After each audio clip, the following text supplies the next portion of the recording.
आध्यात्मिक संस्कार।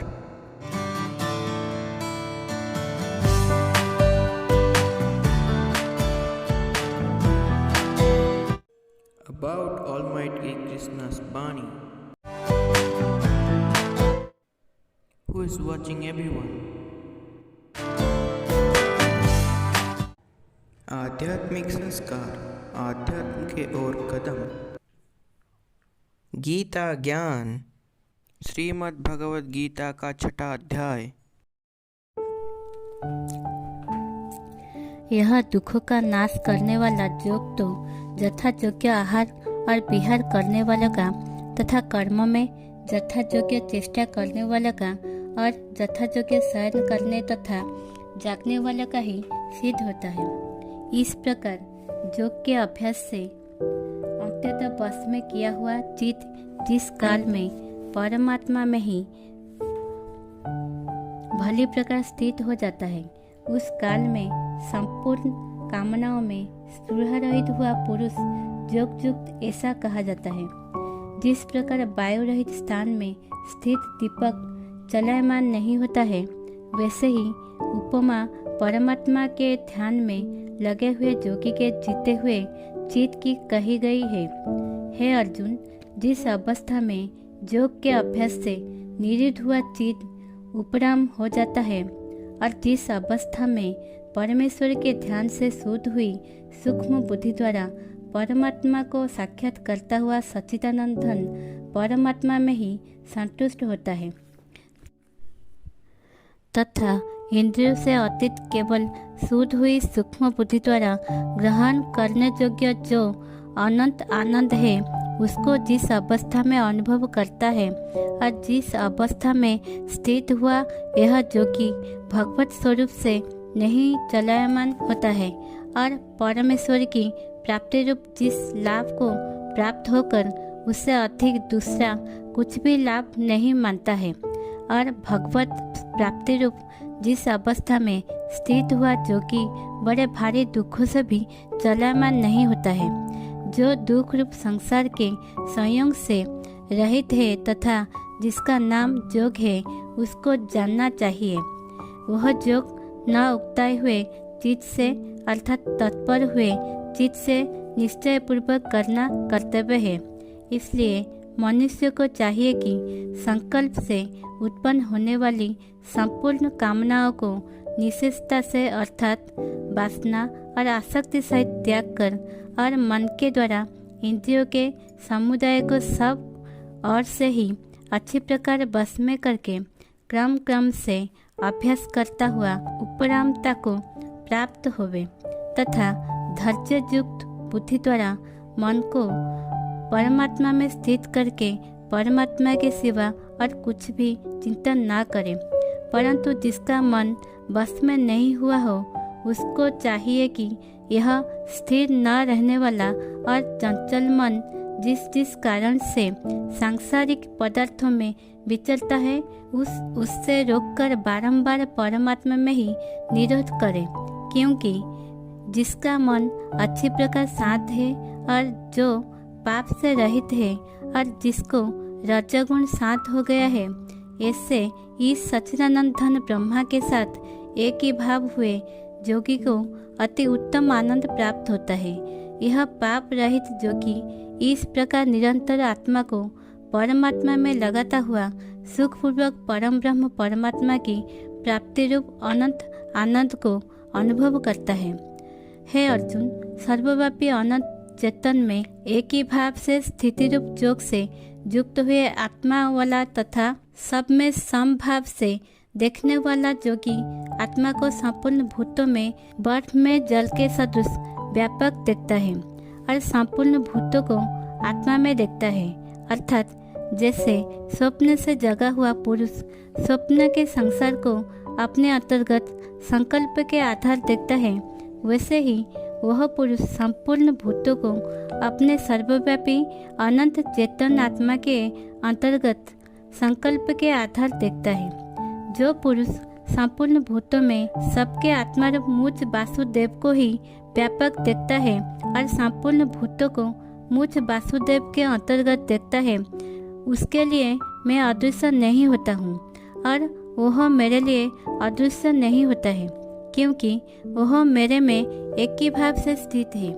इस प्रकार जो पुरुष एक ही भाव में स्थित हुआ संपूर्ण भूतों में आत्म रूप से स्थित मुझ सच्चिदानंदन वासुदेव को भासता है, वह जो कि सब प्रकार से बरतता हुआ भी मेरे में ही बरतता है, क्योंकि उसके अनुभव में मेरे सिवा अन्य कुछ है ही नहीं। हे अर्जुन, जो कि अपनी सादृश्यता से संपूर्ण भूतों में सम देखता है और सुख अथवा दुख को भी सब में सम देखता है, वह जो कि परम श्रेष्ठ माना गया है।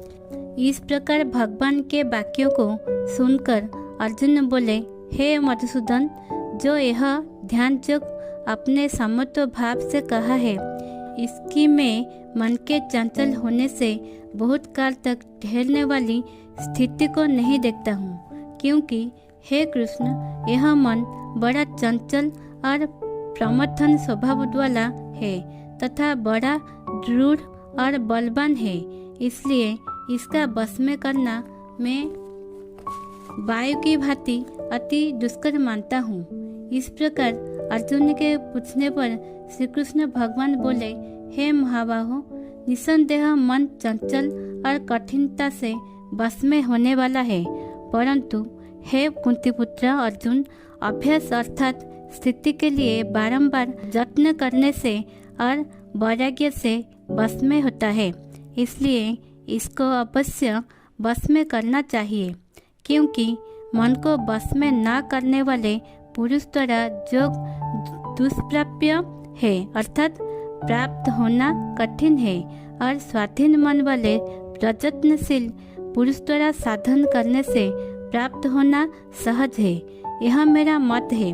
इस पर अर्जुन बोले, हे कृष्ण, योग से चलमान हो गया है मन, जिसका ऐसा शिथिल जत्न वाला श्रद्धायुक्त पुरुष योग की सिद्धि को अर्थात भगवत साक्षात्कारता को न प्राप्त होकर किस गति को प्राप्त होता है। हे महाबाहो, क्या यह भगवत प्राप्ति के मार्ग में मोहित हुआ आश्रय रहित पुरुष चित्र भित्र बादल की भांति दोनों ओर से अर्थात भगवत प्राप्ति और सांसारिक भोग्य से भ्रष्ट हुआ नष्ट तो नहीं हो जाता है।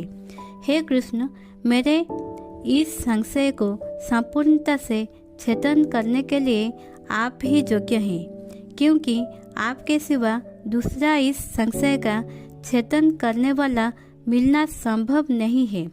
इस प्रकार अर्जुन के पूछने पर श्री कृष्ण भगवान बोले, हे पार्थ, उस पुरुष का ना तो इस लोक में और ना परलोक में ही नाश होता है, क्योंकि हे प्यारे, कोई भी शुभ कर्म करने वाला अर्थात भगवत अर्थ कर्म करने वाला दुर्गति को नहीं प्राप्त होता, किंतु वह योग भ्रष्ट पुरुष पुण्यवानों को लोकों को अर्थात स्वर्गाधिक उत्तम लोकों को प्राप्त होकर उनमें बहुत वर्षों तक वास करके शुद्ध आचरण वाले श्रीमान पुरुषों के घर में जन्म लेता है, अथवा वैराग्यवान पुरुष उन लोकों में न जाकर ज्ञानवान योगियों के ही कुल में जन्म लेता है। परंतु इस प्रकार का जो यह जन्म है सो संसार में निस्संदेह अति दुर्लभ है। वह पुरुष वहाँ उस पहले शरीर में साधन किए हुए बुद्धि के प्रयोग से अर्थात समत्व बुद्धि योग के संसार को अनायास ही प्राप्त हो जाता है, और हे कुरुनंदन, उसके प्रभाव से फिर अच्छी प्रकार भगवत प्राप्ति के निमित्त यत्न करता है। वह विषयों के वश में हुआ भी उस पहले के अभ्यास से ही निस्संदेह भगवत की ओर आकर्षित किया गया जाता है, तथा समत्व बुद्धि रूप योग का जिज्ञासु भी वेद में कहे हुए सकाम कर्म के फलों को उल्लंघन कर जाता है। जबकि इस प्रकार मंद प्रयत्न करने वाला योगी भी परम गति को प्राप्त हो जाता है। तब क्या कहना है कि उनके जन्म से अंतःकरण की शुद्धि रूप सिद्धि को प्राप्त हुआ और अति प्रयत्न से अभ्यास करने वाला योगी संपूर्ण पापों से अच्छी प्रकार शुद्ध होकर उस साधन के प्रभाव से परम गति को प्राप्त होता है, अर्थात परमात्मा को प्राप्त होता है। क्योंकि योगी तपस्वियों से श्रेष्ठ है और शास्त्र के ज्ञान वालों से भी श्रेष्ठ माना गया है, तथा सकाम कर्म करने वालों से भी योगी श्रेष्ठ है। इससे हे अर्जुन, तू योगी हो। हे प्यारे, संपूर्ण योगियों में भी जो श्रद्धावान योगी मेरे में लगे हुए अंतरात्मा से मेरे को निरंतर भजता है, वह योगी मुझे परम श्रेष्ठ मान्य है। ऐसे ही नए वीडियो जानने के लिए हमारे साथ जुड़े रहने के लिए सब्सक्राइब कीजिए हमारे चैनल आध्यात्मिक संस्कार को। और अगर वीडियो बहुत अच्छा लगा है तो लाइक कीजिए हमारे चैनल को।